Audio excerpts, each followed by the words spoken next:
Hello everyone. आज का जो हमारा टॉपिक है डिस्कशन का वो फिर से हाइब्रिडाइजेशन ही है, क्योंकि हाइब्रिडाइजेशन के ना हमने कुछ एक एग्जांपल्स को डिस्कस कर लिया था, बट बाकी कुछ एग्जांपल्स रहते हैं उसको हम आज डिस्कस करेंगे। ठीक है, तो हाइब्रिडाइजेशन को स्टार्ट करने के लिए ना फिर से हम एक एग्जाम्पल ले लेते हैं, और अब एग्जाम्पल लेते हैं हम किसका, IF3 का।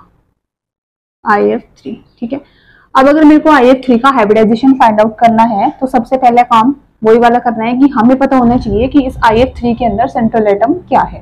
ठीक है, तो सेंट्रल एटम क्या हो जाएगा इसके अंदर, आयोडीन, है ना। अब तक तो आपको इस चीज का कंफर्म हो गया होगा कि अगर IF3 है तो IF3 में जो हमारे पास सिंगल होएगा ना वही क्या होएगा, हमारा सेंट्रल एटम होएगा। तो सेंट्रल एटम यहाँ पे कौन है, आयोडीन है। ठीक है, अब देख लेते हैं कि आयोडीन हमारा कौन से ग्रुप का एलिमेंट है। तो ग्रुप नंबर 17 जो होती है हमारी हेलोजन फैमिली, उसके अंदर होता है iodine, fluorine, chlorine, bromine and iodine.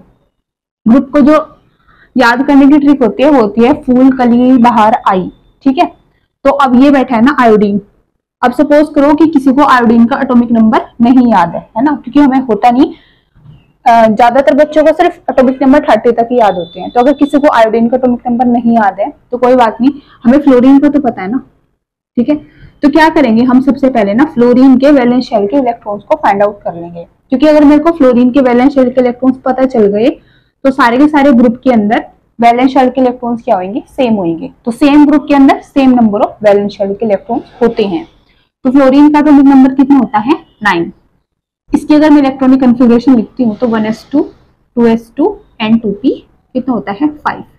क्योंकि ये p ब्लॉक का एलिमेंट है तो इसके जो वैलेंस शेल के इलेक्ट्रॉन्स होंगे वो लास्ट में s के प्लस लास्ट में p के इलेक्ट्रॉन्स होंगे, जो कि कितने होंगे, 7। दैट मीन्स कि पूरे के पूरे ग्रुप नंबर 17 के अंदर हर एक के पास 7 इलेक्ट्रॉन्स होंगे वैलेंस शेल में। ठीक है, अब फ्लोरीन के पास इलेक्ट्रॉन है 2s2 2p के अंदर, है ना। क्लोरीन के अंदर होंगे 3s 3p 4s 4p, और आयोडीन के अंदर किसमें हो जाएंगे वैलेंस शेल में इलेक्ट्रॉन्स 5s एंड 5p के अंदर। ठीक है, तो इस वाले ट्रिक से ना हम इजीली बता पाएंगे बिना एटॉमिक नंबर के कि वैलेंस शेल के अंदर कितने इलेक्ट्रॉन्स आते हैं। तो आयोडीन के केस में 5s2 और 5p 5 है। अब इन इलेक्ट्रॉन्स को हम क्या करेंगे, ग्राउंड स्टेट के अंदर शो करेंगे। तो ग्राउंड स्टेट में 5s में मेरे पास कितने इलेक्ट्रॉन्स हैं, 2 है ना। और 5p के अंदर कितने हैं, 5p के अंदर जो नंबर ऑफ इलेक्ट्रॉन्स है वो है मेरे पास 5। तो सबसे पहले हम क्या करेंगे, अपने ऑर्बिटल को हाफ फिल्ड करेंगे। हाफ फिल्ड हो गया, उसके बाद फिर हम क्या करते हैं, उसको फुल्ली फिल्ड करते हैं, मींस उसकी पेयरिंग करते हैं। ठीक है, तो 5s में 2 इलेक्ट्रॉन्स है और 5p में कितने हैं हमारे पास, 5 इलेक्ट्रॉन्स है।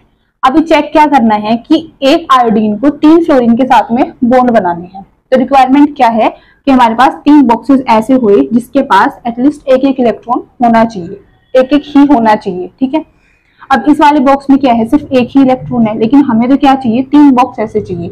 इसका मतलब क्या है कि अगर 5s में भी इलेक्ट्रॉन्स है 5p में भी है, तो यहाँ पे जो 5d होएगा ना वो क्या होएगा, हमारा एम्प्टी ऑर्बिटल। ठीक है, अगर 5d एम्प्टी ऑर्बिटल है तो क्या हो जाएगा कि एक इलेक्ट्रॉन यहाँ से यहाँ पे क्या कर जाएगा, एक्साइट कर जाएगा। ठीक है, फिर से इलेक्ट्रॉन 5p से 5d के अंदर जाएगा, 5s से 5d के अंदर नहीं जाएगा। क्यों, क्योंकि 5s से 5d का जो एनर्जी गैप है ना वो बहुत ज्यादा है, लेकिन 5p से और 5d का जो एनर्जी का गैप है वो इतना है कि इजीली इलेक्ट्रॉन यहाँ से यहाँ पे जंप कर पाएंगे। तो अब इसके बाद जो एक्साइटेड स्टेट आती है उसमें 5s में तो हमारे पास 2 ही इलेक्ट्रॉन है, लेकिन 5p के अंदर चेंज हो जाते हैं। क्यों, क्योंकि एक इलेक्ट्रॉन क्या कर गया इधर से इधर एक्साइट, तो ये तो पेयर ही बचा, लेकिन यहाँ पे हमारे पास आई एक इलेक्ट्रॉन, और एक इलेक्ट्रॉन बचा किसके अंदर, 5d के अंदर। ठीक है,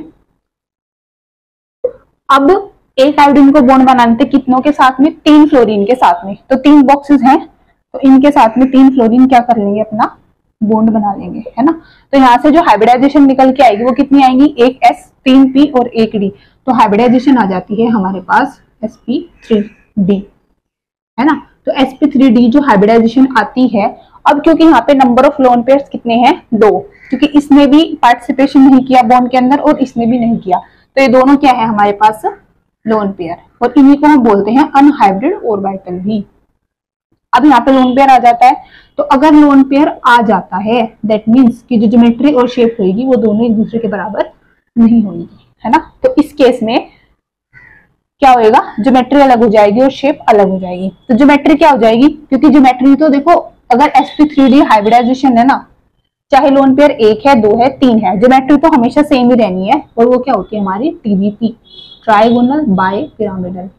लेकिन अब लोन पेयर कितने आ गए, 2 आ गए, तो लोन पेयर 2 आने के कारण जो शेप हो जाएगी वो क्या हो जाएगी, टी शेप। ठीक है, तो इसको हम डिस्कस करते हैं कि कैसे ये शेप्स बनेगी और ज्योमेट्री बनेगी। तो सबसे पहले हम TBP बनाएंगे IF3 के केस में। ठीक है, तो IF3 के केस में जो ज्योमेट्री बनेगी वो कैसे बनेगी, देखो ज्योमेट्री जो बनेगी ना, ज्योमेट्री तो क्योंकि क्या ही होगी, फिर से हमारी TBP ही होगी, ट्राइगोनल बाय पिरामिडल। तो कैसे शो करेंगे हम, ये है आयोडीन है ना, ये 2 होती है हमारी एक्सियल पोजीशंस ये वाली, और ये क्या होती है हमारी इक्वेटोरियल पोजीशंस है ना। अब हमने पार्ट 2 के अंदर एक चीज देखी थी कि ये वाली जो पोजीशंस होती है ना एक्सियल पोजीशन, इनके अंदर जो इलेक्ट्रोनेगेटिव एलिमेंट होता है वो सबसे पहले इन पोजीशन को ऑक्यूपाई कर लेता है, तभी इन पोजीशंस को क्या बोला जाता है, एक्सियल पोजीशन बोला जाता है, और साथ में इनको हम अपिगोफाइल्स भी बोलते हैं। तो मेरे पास जो 3 फ्लोरीन थे ना, उसमें से सबसे पहले 2 तो यहीं पे आके बैठ जाएंगे है ना। अब क्या बचा, 1 फ्लोरीन, तो 1 फ्लोरीन किसी भी एक इक्वेटोरियल पोजीशन पे आके बैठ सकता है, तो 1 फ्लोरीन बैठ गए यहाँ पे, बचे क्या मेरे पास 2 लोन पेयर, तो 2 लोन पेयर आ जाएंगे ऐसे। ठीक है, तो ये क्या हो गई शेप, सॉरी ज्योमेट्री TBP है ना। अब अगर मैं बात करती हूँ शेप की, तो शेप यहाँ पे क्या हो जाएगी, मैंने बोला था कि शेप के अंदर ना हम लोन पेयर्स को नहीं दिखाते, अगर लोन पेयर को नहीं दिखाते बस उसका इफेक्ट दिखाते हैं, तो शेप क्या रह जाएगी हमारे पास, सिर्फ टी शेप है ना। तो देखो शेप क्या बन जाती है, ये टी शेप।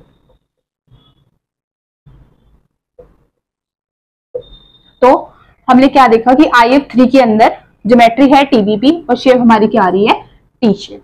ठीक है, इसके बाद जो हम नेक्स्ट एग्जाम्पल को डिस्कस करेंगे, वो नेक्स्ट एग्जाम्पल अब हम ले लेते हैं XeF2 का, जिनन डाइफ्लोराइड। ठीक है, तो XeF2 जिनन डाइफ्लोराइड।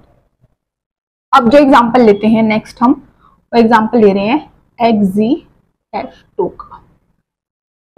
ठीक है, फिर से इस XeF2 के अंदर सेंट्रल एटम है हमारा जिनन, ये चीज तो हमें क्लियर है ही। ठीक है, जिनन का अगर किसी को एटॉमिक नंबर नहीं याद है, फिर से जिनन कौन से ग्रुप में रहता है ये पता होना चाहिए। तो जिनन किसके अंदर रहता है, ग्रुप नंबर 18 के अंदर, जो कि हमारा कौन सा ग्रुप होता है, नोबल गैसेस का है ना, नोबल गैसेस का होता है। तो इसमें हमारे पास क्या होता है, सबसे पहले हीलियम बैठा रहता है ऊपर, फिर neon, argon, krypton, xenon, radon है ना, ऐसे चलता है। ठीक है, तो फिर से यही करेंगे कि अगर मेरे को नियोन का एटॉमिक नंबर पता है तो मैं इसके वैलेंस शेल को निकाल के, वैलेंस शेल के इलेक्ट्रॉन्स को निकाल के उसकी हेल्प से ना मैं जिनन के वैलेंस शेल के इलेक्ट्रॉन्स को फाइंड आउट कर सकती हूँ। तो नियोन का एटॉमिक नंबर कितना होता है ये हमें याद होना चाहिए एटलीस्ट 30 तक तो। ठीक है, तो नियोन का एटॉमिक नंबर कितना होता है 10, तो इसके इलेक्ट्रॉनिक कन्फिगरेशन हो जाएगी 1s2 2s2 2p6। तो वैलेंस शेल में कितने इलेक्ट्रॉन्स हो जाएंगे, 8 इलेक्ट्रॉन्स हो जाएंगे। अगर नियोन के वैलेंस शेल में 8 इलेक्ट्रॉन्स है, इसका मतलब ये है कि ग्रुप नंबर 18 में हर एक के पास 8 इलेक्ट्रॉन्स ही होंगे उनके वैलेंस शेल में। बस डिफरेंस क्या आ जाएगा कि आर्गन में ये 3s 3p हो जाएगा, 4s 4p, 5s and 5p। Means जिनन के जो वैलेंस शेल में इलेक्ट्रॉन्स होंगे वो होंगे 5s2 एंड 5p6। ठीक है, तो 5s2 5p6। अब इसको हम ग्राउंड स्टेट में दिखाते हैं कैसे, ये है हमारे पास एक ऑर्बिटल 5s की जिसके अंदर 2 इलेक्ट्रॉन्स हैं, उसके बाद है 5p, और 5p में जो नंबर ऑफ इलेक्ट्रॉन्स हैं ये है हमारे 6। पहले हम क्या करते हैं हाफ फिल्ड, उसके बाद हम करते हैं पेयरिंग, और ये हो जाता है हमारा फुल्ली फिल्ड।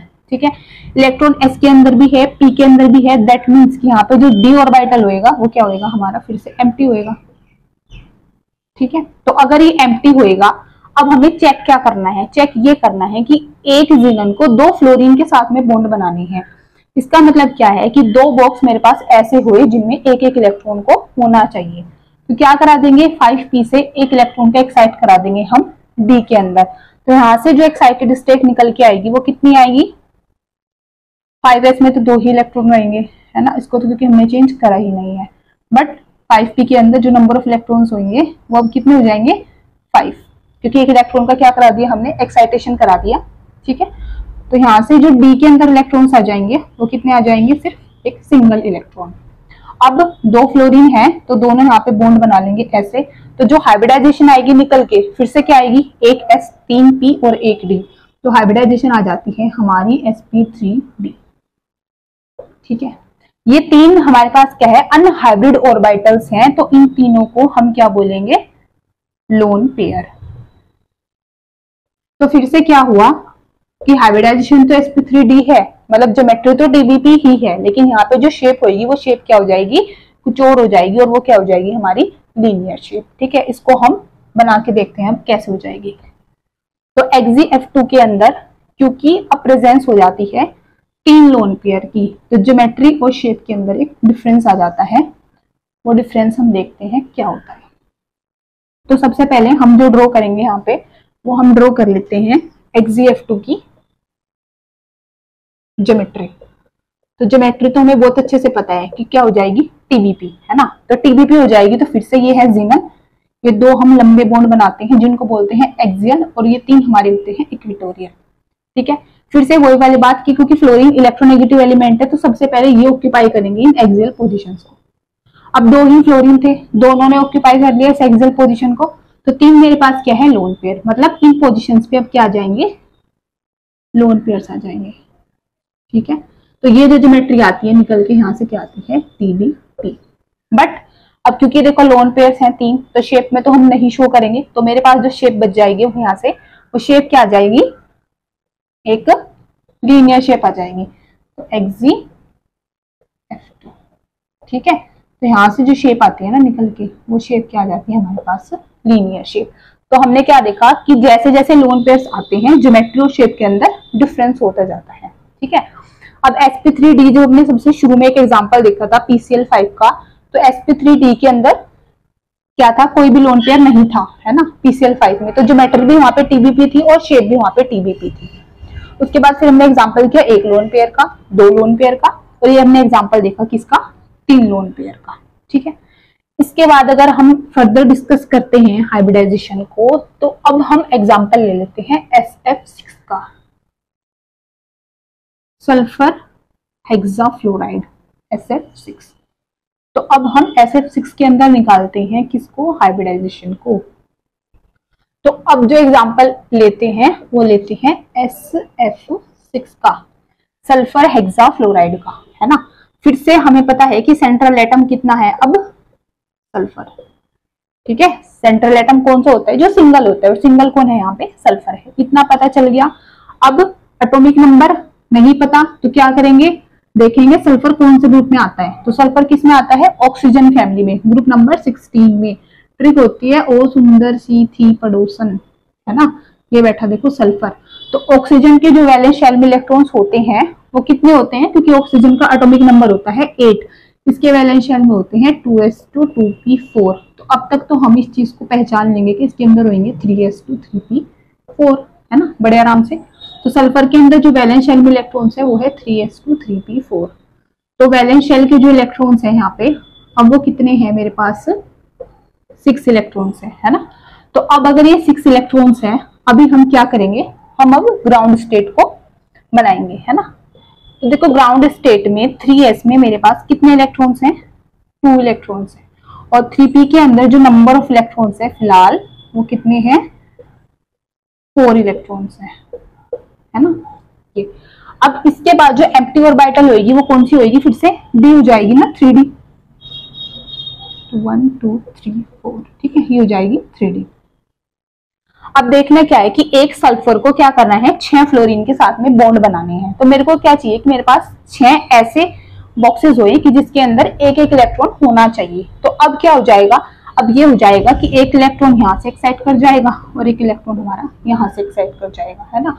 तो अब यहाँ से जो इलेक्ट्रॉन एक्साइट करते हैं उसके बाद देखो आप एक्साइटेड स्टेट में क्या आता है, तो उसके बाद एक्साइटेड स्टेट में एक इलेक्ट्रॉन यहाँ पे आ जाता है और आपके एक एक इलेक्ट्रॉन यहाँ पे आ जाता है, और जी 2 इलेक्ट्रॉन आपके यहाँ पे आ जाते हैं। ठीक है, अब क्या होएगा कि यहाँ पे देखो 6 फ्लोरीन ऐसे आ जाएंगे, है ना। तो 6 फ्लोरीन आ गए ना। अब देखो आप, अब यहाँ पे जो हाइब्रिडाइजेशन होगी वो क्या होगी, 6 फ्लोरीन हमने क्या कर दी, 6 का बॉन्ड बना दिया, तो 1 S 3 P और 2 D, तो हाइब्रिडाइजेशन अब आ जाती है कितनी, sp3d2। ठीक है, तो हाइब्रिडाइजेशन क्या आ रही है मेरे पास, sp3d2। क्योंकि यहाँ पे अब देखो कोई भी लोन पेयर नहीं है तो कोई बात नहीं, ज्योमेट्री किसके बराबर हो जाएगी, शेप के। और अगर हाइब्रिडाइजेशन sp3d2 होता है ना, तो उस केस में हमारे पास जो ज्योमेट्री होती है वो क्या होती है, ऑक्टाहेड्रल। तो क्या आ जाती है यहाँ से, ऑक्टाहेड्रल। ठीक है, अब हम देखते हैं बना के कि ऑक्टाहेड्रल को हम कैसे बनाते हैं। तो अगर मेरे को SF6 को बनाना है, इसकी ज्योमेट्री को बनाना है, जो कि क्या होती है, ऑक्टाहेड्रल होती है, तो ऑक्टाहेड्रल को हम बनाते हैं। देखो, तो अगर मैं ऑक्टाहेड्रल को बनाती हूँ तो क्या हो जाएगा, मेरे पास एक सल्फर है और साथ में कितने हैं, 6 फ्लोरीन है ना। एक फ्लोरीन, ये 2 3 4 5 और 1 6। ठीक है, तो ये मेरे पास है SF6 और इसकी जो ज्योमेट्री है ना SF6 की, ये होती है ये वाली, और इसको हम क्या बोलते हैं, ऑक्टाहेड्रल। ठीक है, क्योंकि लोन पेयर नहीं था तो ज्योमेट्री और शेप दोनों ही बराबर है, तो हम इसको ज्योमेट्री भी बोलेंगे और क्या बोलेंगे, शेप भी बोलेंगे। ये क्या होती है हमारी ऑक्टाहेड्रल। ठीक है, अब देखो ये वाले जो 4 फ्लोरीन है ना, ये वाले फ्लोरीन नंबर 1 2 3 एंड 4, ये है 5 एंड 6। तो ये जो 4 फ्लोरीन है ना, ये एक प्लेन के अंदर है, लेकिन ये वाला और ये वाला ये आउट ऑफ प्लेन है। ये अबव द प्लेन आ रहा है और ये कहां से आ रहा है, बिलो द प्लेन आ रहा है। तो अगर इस चीज को मैं आपको समझाऊं तो देखो कैसे हम समझेंगे इसको ना, हम ऐसे समझेंगे कि अगर मेरा ये जो थंब है ना, ये सल्फर है, तो देखो 4 फ्लोरीन ना ऐसे है एक प्लेन में, है ना। ये देखो, ये ऐसे दिख रहे हैं ना, ऐसे एक फ्लोरीन 2 3 4, ये है देखो एक प्लेन के अंदर, सारे के सारे क्या हैं, एक प्लेन में है। लेकिन ये वाला फ्लोरीन और ये जो अबव द प्लेन और जो बिलो द प्लेन आएगा, वो कैसे आएगा कि एक फ्लोरीन तो होएगा ये वाला जो अबव द प्लेन होएगा, और एक फ्लोरीन ये वाला हो जाएगा नीचे से ऐसे, मतलब मैं अगर ऐसे लगा दूं, है ना, ये वाला, ये क्या हो जाएगा, बिलो द प्लेन। तो ये है बिलो द प्लेन और ऊपर वाला फ्लोरीन क्या है, अबव द प्लेन। ठीक है, और ये चारों क्या है, एक प्लेन में। ठीक, इसलिए मैंने बोला कि ये जो 2 फ्लोरीन है ना, ये आउट ऑफ प्लेन है। ठीक, तो ये हमारी ज्योमेट्री हो जाती है किसकी, SF6 की। इसके बाद अगर हम फर्दर अब डिस्कस करते हैं तो क्या डिस्कस करेंगे,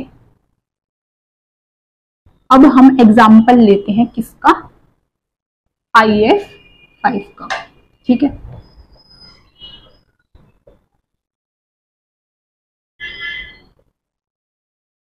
तो अब हम एग्जाम्पल ले लेते हैं IF5 का। ठीक है, अब क्या करना है, सेंट्रल एटम फिर से कितना है, एक ही होता है ना, तो कौन है, आयोडीन है। ठीक, आयोडीन की वैलेंस शेल के इलेक्ट्रॉन्स कितने होते हैं, मैंने बताया था कि आयोडीन ग्रुप नंबर 17 का एलिमेंट होता है, halogen family, fluorine chlorine bromine iodine. तो इसके वैलेंस शेल में होते हैं 2s2 2p5, तो इसमें कितने हो जाएंगे, 3 4 5, मतलब 5s2, ये मैंने आपको डिटेल में बता रखा है ना इससे पहले, तो 5s2 5p5, इसलिए यहाँ पे डायरेक्ट लिख दिया। अब देखो, अब करना क्या है कि ये मेरे पास इलेक्ट्रॉन्स है ग्राउंड स्टेट में, तो लिखो इसको ग्राउंड स्टेट में कि 5s के पास कितने इलेक्ट्रॉन्स हैं, 2 है, और 5p के अंदर है आपके कितने, 1 2 3 4 एंड 5, है ना। अब देखो कि आपको आयोडीन के साथ में कितने बॉन्ड बनाने हैं, फ्लोरीन के 5 बॉन्ड बनाने हैं। फिर से मेरे पास 5 बॉक्सेस ऐसे होने चाहिए जिनके पास क्या हो, एक एक इलेक्ट्रॉन हो। तो फिर से यहाँ पे देखो डी होगी ना खाली, तो 2 इलेक्ट्रॉन्स हम यहाँ से यहाँ पे क्या करा देंगे, एक्साइट करा देंगे। ठीक है, अगर 2 इलेक्ट्रॉन को हम एक्साइट करा देते हैं तो इसके बाद में जो एक्साइटेड स्टेट आती है वो क्या आती है, एक लोन पेयर और ये 5 इलेक्ट्रॉन्स ऐसे। ठीक है, अब 5 फ्लोरीन यहाँ पे आप ऐसे इनकी बॉन्डिंग शो कर दोगे, ठीक है, तो हाइब्रिडाइजेशन क्या आती है, ये वाला अनहाइब्रिड ऑर्बिटल है जिसको बोला जाता है लोन पेयर। एक s 3p और 2d, फिर से हाइब्रिडाइजेशन आ जाती है sp3d2। अगर sp3d2 आती है तो क्या यहाँ पे ज्योमेट्री शेप के बराबर होगी? बिल्कुल नहीं होगी। क्यों? क्योंकि लोन पेयर है। अगर लोन पेयर है तो ज्योमेट्री जो है वो शेप से क्या हो जाएगी? अलग हो जाएगी। ज्योमेट्री तो क्या रहेगी? ऑक्टाहेड्रली, बट जो शेप हो जाएगी वो अलग हो जाएगी, वो क्या हो जाएगी? Square pyramidal. ठीक है, अब उसको शो करते हैं कैसे।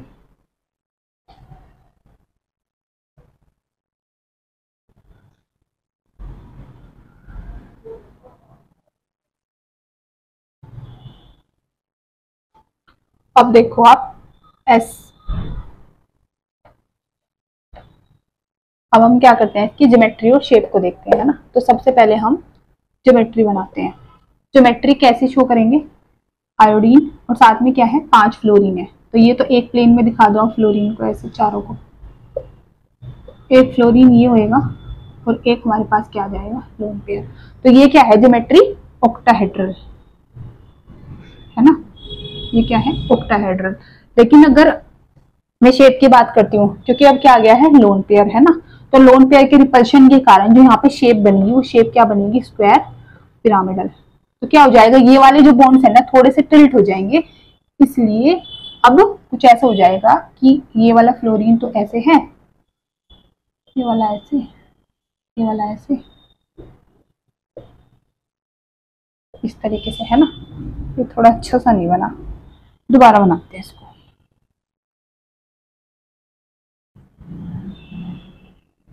फ्लोरीन ये देखो, ये वाला जो, ये तो पहले ऐसे ही बना देते हैं ये वाले,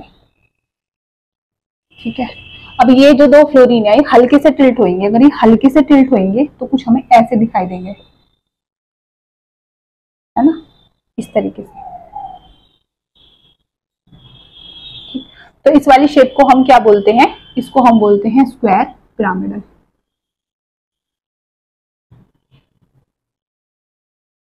स्क्वायर पिरामिडल, ठीक है।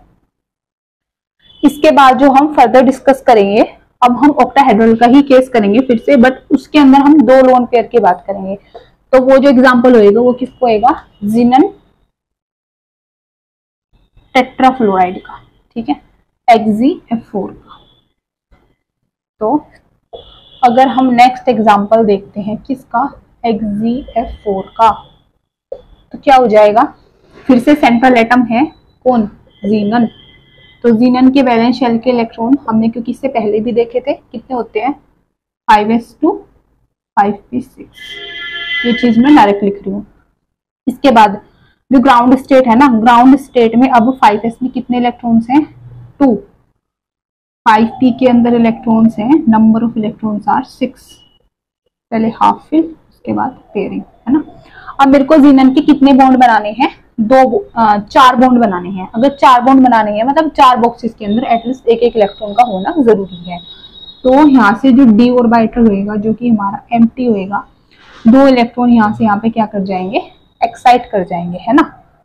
तो अच्छा, ये जो कितने इलेक्ट्रॉन्स एक्साइट होंगे ना, अगर आपको ये नहीं पता तो ये आपको बना के देखना पड़ेगा, क्योंकि हमें क्या चाहिए? 4 बॉन्ड बनाने हैं ना, तो 4 बॉक्सेस के अंदर चाहिए एक एक इलेक्ट्रॉन। तो एक्साइट करा के देख लो। अब जैसे मैंने 2 को कराया तो एक एक इलेक्ट्रॉन इसमें आया और एक एक हमारे पास डी वाले में आया, है ना। अब 4 फ्लोरीन है तो आराम से हम इनको अटैच कर लेंगे ना ऐसे। अब एक S 3p और 2d, हाइब्रिडाइजेशन इज sp3d2। फिर से हाइब्रिडाइजेशन तो है sp3d2, लेकिन number of lone pairs are 2, ठीक है। तो ज्योमेट्री जो होगी वो शेप के बराबर नहीं होगी, है ना। तो इस केस में जो ज्योमेट्री हो जाएगी वो तो ऑक्टाहेड्रल ही हो जाएगी, बट जो शेप होगी ना, अब वो क्या हो जाएगी? Square planar. तो स्क्वायर प्लेनर जो शेप होती है उसको हम देखते हैं कि कैसी होती है वो। तो XeF4 को अगर मैं इसकी ज्योमेट्री आपको शो करूं, देखो कैसी होती है। ये है जीनन, ये 4 फ्लोरीन जो कि एक प्लेन में थे ऐसे, है ना, और ये वाली पोजीशंस थी आउट ऑफ प्लेन जिन पे कौन आ गए? लोन पेयर, ठीक है। तो ये जो ज्योमेट्री है इसको हम बोलते हैं ऑक्टाहेड्रल। अब अगर मैं शेप की बात करती हूँ, देखो शेप में लोन पेयर नहीं दिखाएंगे, तो ये वाली चीज तो हट जाएगी, बस क्या बचेगा, ये बचेगा ऐसे, है ना। तो इस वाली शेप को क्या बोला जाता है, स्क्वायर प्लेनर। ठीक है, अब अगर इसको हम थोड़ा सा समझते हैं कैसे, देखो फिर से,